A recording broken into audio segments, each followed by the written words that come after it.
Hello, hello. My name is Steph. I have Danny here with me. Hi. And welcome to the Muy Hidden Podcast. Woo! Woo! Now, have you ever looked into a mirror for too long and noticed your reflection is a little off? Scared of an urban legend, a ghost coming through the mirror and haunting your home? Or maybe facing two mirrors might create a vortex of chaotic energy strong enough to invite something in. In this episode, we'll be talking about mirror theories, superstitions, and the origins of Bloody Mary. Now, before we jump right into it, we need to know how a mirror works. Now, I'm no scientist, but this is what I found out through the internet that photons, which are rays of light, strike a smooth surface. They bounce back at the same angle, and what we see is a reversed image of that light. And now mirrors are usually made of clear glass that have been coated on one side of thin film metal, such as silver or aluminum. Now, what happens when you look into a mirror for too long? Well, according to science, there was a study conducted by Dr. Caputo of the University of Urbino. Quote, participants were asked to stare into a mirror in dim lighting for 10 minutes. Results demonstrated that 66% of the participants experienced huge deformations of their own face. 28% saw an unknown person, and 48% saw fantastical, monstrous beings. Now, the math ain't mathing, but this is what they say. That's what the results were. And they wondered why the results came out so terrifying.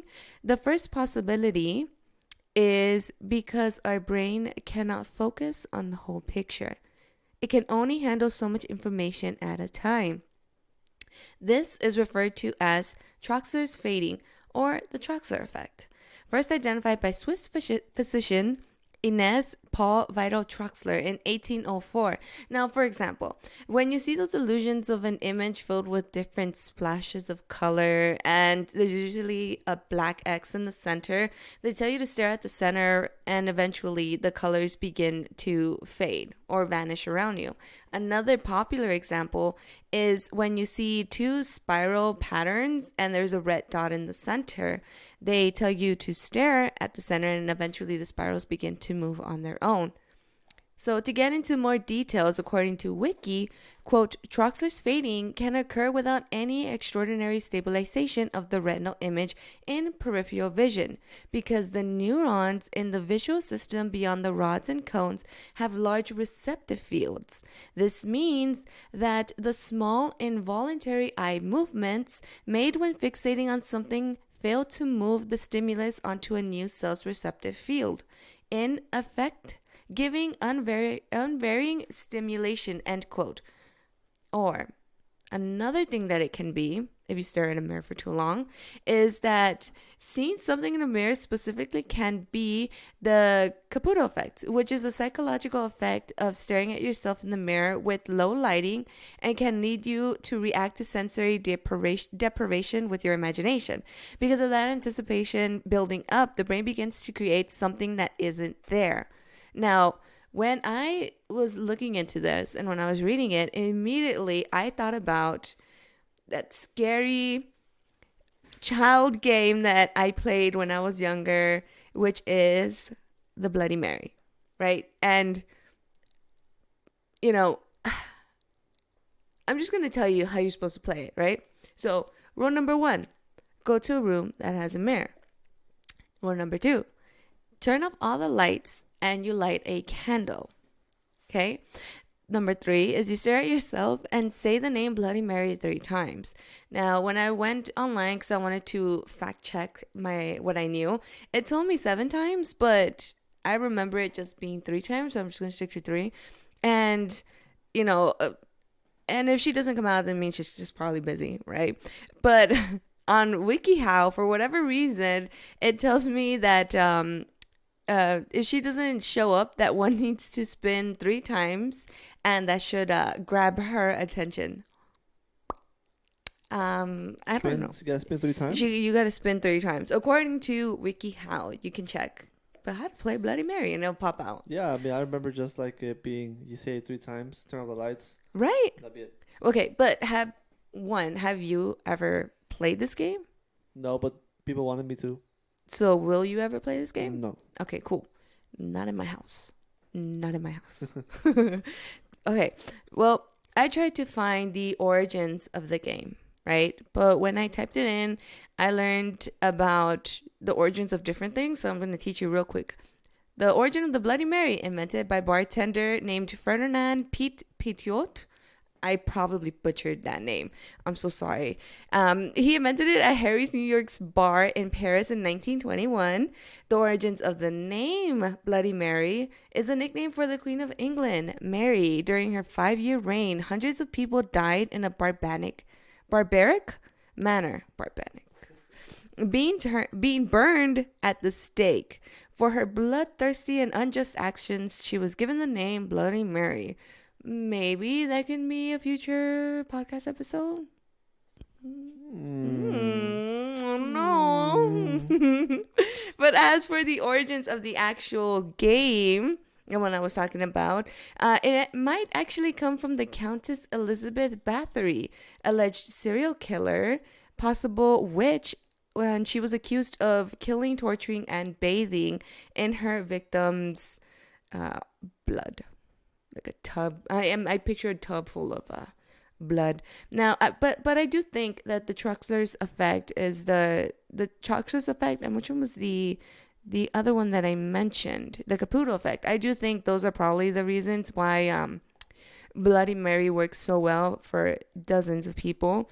Um, I also believe I experienced something very similar. Now I'm gonna tell you a little story about how I experienced that. Let me just get into it. So back in my college years, I procrastinated a lot. And during one semester, I took an art class, and this class was every Friday from 8 a.m. to 3 p.m.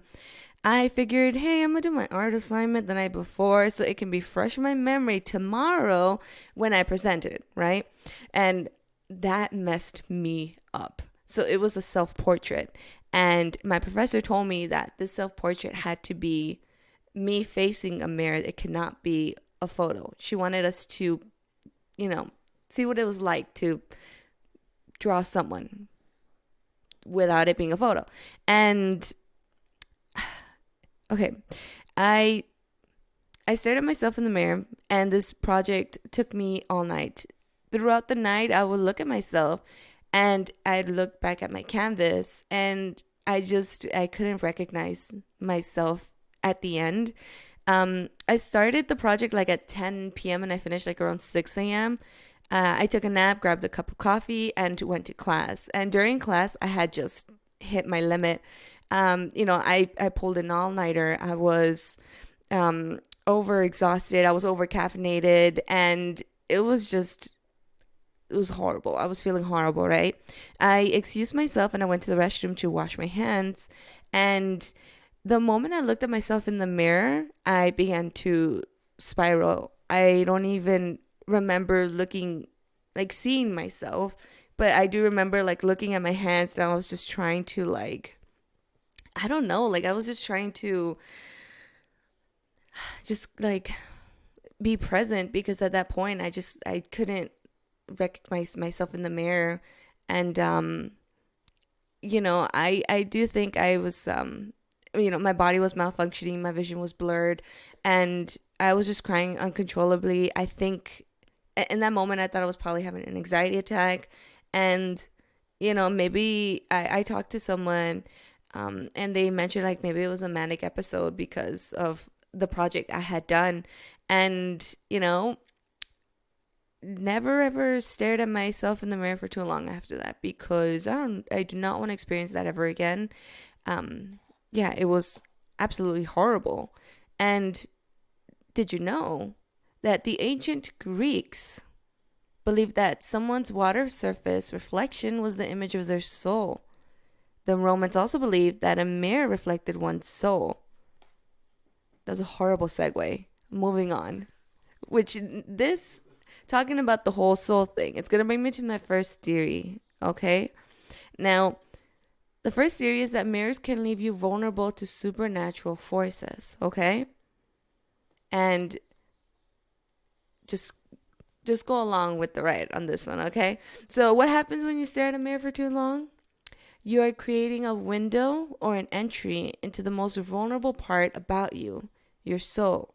Like I mentioned before, the ancient Greeks believed that staring into the mirror, they particular surface reflections, but we're just gonna go with the mirror. Um, it's a window. So evil entities around you or even behind the mirror can easily attack your spiritual self by disorienting your reflection and, well, terrifying you. Some entities like to torment their victims to try to bring down their frequency as low as possible before they can attack, right? So another way they can use mirrors to their advantage is by using it as a portal. So, mirrors in Mesoamerican culture, the Mayans and Aztecs believed mirrors and water surfaces served as portals into a realm that should not be interacted with. Julie Rogers from University of Central Florida believes, quote, mirrors function in service to ritual as an essential gateway between humans and the gods and were two-way portals between earthly and spiritual worlds, end quote. So she goes on to write about how Mayans believe there are multiple worlds within ours and mirrors and just multiple worlds within ours and mirrors are just a tool of communicating amongst each other. But can they also be used as a transportation from one dimension into another? And this leads into the whole mirror portal theory. Okay. So beings, entities, spirits, demons, and everything in between would be able to use mirrors as an entryway into the human world. There already are superstitions that ghosts, can enter through mirrors. That's why it is recommended to cover your mirrors at night to prevent that from happening, especially if you sleep in front of a mirror. Another reason as to why you should cover up your mirror has to do with the effect it will have on you spiritually. Anthony Perrotta from AP Astrology says, quote, one of the best practices for sleep and sleep hygiene one of the best practices for dream and sleep hygiene is to cover any and all reflective surfaces, including electronics. And he puts in parentheses black mirrors. The dreamscape is where we connect most with the subconscious and liminal spaces. By not allowing reflections in our space when we sleep and dream, we are less likely to be impacted by the spirit world. It closes the portals and protects us. So before you get ready for bed, cover that mirror and put your phone away. Your spirit and sleep will thank you. End quote. Now, mirrors facing each other creates bad feng shui, which originated from ancient China. And according to the website Feng Shui Beginner, quote, if you hang or place two mirrors opposite each other, it causes the light and energy reflection bounce off each other. It creates an unbalanced, chaotic energy movement and infinite reflection in the space. End quote. Now, Danny, does this convince you to cover up your mirror? No. Okay. Well, hopefully these participants of this quota thread can convince you. Now, this post is titled, Can Mirrors Be Portals for Ghosts and Other Dimensional Entities? And some of the responses have been very interesting. Okay, so Shanara Johnson wrote, quote, that's a good question. I honestly don't know, but I have an instinctive aversion to mirrors. When I got together with the guy who later became my husband, the headboard of his bed was a mirror, and it totally freaked me out. Having one not only in my bedroom, but so close to me while sleeping. I insisted on draping a cloth over it. I could never have a mirror closet either. So yes, it might be just superstition, but somehow I feel that things can come through mirrors. For example, there's an occult exercise where you sit in front of a mirror in a dark room with a lit candle, parentheses as if, and see things in there, end quote. Now, I don't know about you, Danny, but would you ever um, practice any occult exercises, such as this one that she's mentioned? I don't think so. Okay. And what about like mirrors? We mentioned about having a mirror, like to cover a mirror. Would you be okay sleeping in front of one? Oh, that's kind of creepy. Yeah, you think it's a No, little creepy yeah, especially when I wake up and stuff. when you wake up and stuff? Yeah, yeah. Look at myself and it's like, ugh. Yeah, It's like someone's watching you. it's very random, and even though you know it's you, it Mm-hmm. just doesn't feel. Doesn't feel right. No, it doesn't. No. Yeah. Now this next person, okay, Stephanie Wise, great name, wrote, quote, "My experience with spirits is fairly limited, but prevailing wisdom is yes. In the paranormal community, it is widely believed, parentheses, some would say known, and parentheses, that mirrors facing each other do create portals that entities, human and non, travel freely upon. Obviously, this can be and often is troublesome and even dangerous because it's basically the equivalent of leaving the doors and windows of your home open and unlocked. Anyone, anything can just come and go as they see fit. And just like some mortals have no respect for personal space, not all spirits respect the privacy of living folk either, and are happy to set up shop, terrorize for as long as they want. So, word to the wise, be mindful of how you decorate. Now, Danny, Mm-hmm. does this convince you to put up blinds over our mirrors, cover them up whenever it's nighttime, whenever it's time to go to sleep? Or you're still like, meh? Yeah, I'm still because it's just like another thing to do. So I don't want to It's do an that. extra step It's an before we extra go to step. bed. I'd rather just have not mirrors facing me, Mm-hmm. like in general. Oh, Like okay. in the bed. I mean, Like in the bedroom yeah, like when toward you're gonna go to sleep. yeah. Okay, okay. Yeah. Well, yeah, right. And I'm pretty sure you also believe in what this next person wrote. Brian S. Holmes wrote, quote, "Only if you have faith that they can. Mm-hmm. Anything can be used as divination, witchcraft, or occultism with genuine faith." Yep. This is what else he says. "There aren't ghosts, but there are demons, and they want to access us. If we have the faith in specific means and a desire to contact the unknown, then demons can use that faith and desire to contact us through those mechanisms. It's not the object itself. It's the faith in the object that matters. Choose today to only seek God," end quote. And he loses me a little in the end right there. I'm not even going to lie about that. Mm-hmm. But you're also one that has told me before, like, oh, whatever it is that if you say you believe in it, the chances are like you yourself are giving it that power. Yes. Yeah. Definitely for sure. Yeah. And so Yep. when I saw someone else put something like this, I was just like, oh, okay, this is something that Danny has mentioned to me before. Mm-hmm. I was like, okay, yeah. But everything I've mentioned is nothing but theories and superstition. So why not end this podcast with a little rapid true or false questions about mares? Feel free to answer at home and let me know which ones you got right and which ones shocked you. Feel free to answer as well, Danny, okay? I mean, only if you want to. Okay. Cool. Cool. Okay. Now, true or false? Ready? Yeah. Quote, "If you break a mirror, you will have 7 years of bad luck." End quote. False. False? Well, according to ancient Roman culture, this is true. They believed that the soul regenerated every 7 years. Like I mentioned before, that mirrors reflect not only the physical appearance, but your soul as well. So essentially, if you were waiting for an entirely new soul to get rid yourself, you are waiting for an entirely new soul to get rid of yourself of bad luck. It's funny, huh? Yeah. Well, obviously, this isn't like 100% true, 100% false because, there's no science backing up any of these things, but just for funsies, okay? Second one, true or false? Quote, "They covered the mirrors in the White House when Abraham Lincoln died." End quote.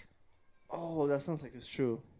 Yeah, I think it's true, right? it's true. Yeah. It is. So there's a superstition, like I mentioned before, that if well, I haven't mentioned this one actually. If someone passes away, their soul wanders and they can possibly trap themselves in a mirror. So when Abraham Lincoln died, Saturday, April 15th, they covered up most of the mirrors in the White House. And I believe that's a tradition that they have continued doing even till now. Don't quote me on that. I should have Is double that checked. still like they won't hunt the White House? Yeah, well, Kind of, huh? like, yeah, so there's the superstition. I can't recall exactly where this one came from, but there is a superstition that if you die and Mm-hmm. you come across a mirror, you actually trap yourself within that Oh. mirror. So Mm-hmm. if someone ever passes away in like any of the premises, they Hmm. should cover up the mirrors from that place. Wow. I know. Interesting, huh? Yeah. Yeah. Last one. True or false? Quote, to stop a mirror from being used as a portal for evil, hang a well used rosary on it. End quote. Rosary was that? A rosary, it's uh Rosario? a rosario, Uh, yeah. uh, that one sounds like it's true. hmm According to J. Allen Cross, a psychic medium and occult specialist, he writes about the many different uses for rosaries. And as I was writing this episode, I happened to come across this life hack and I thought it was pretty amazing. And again, I know it isn't exactly like I have no hard evidence to back up any of these, but according to um, the people and the internet, they that one's true. Okay. Now, thank you so much for joining us today. Obviously, feel free to like and subscribe and all that jazz. In between, let us know if you will be covering your mirrors from here on out. And we will see you next time. Bye.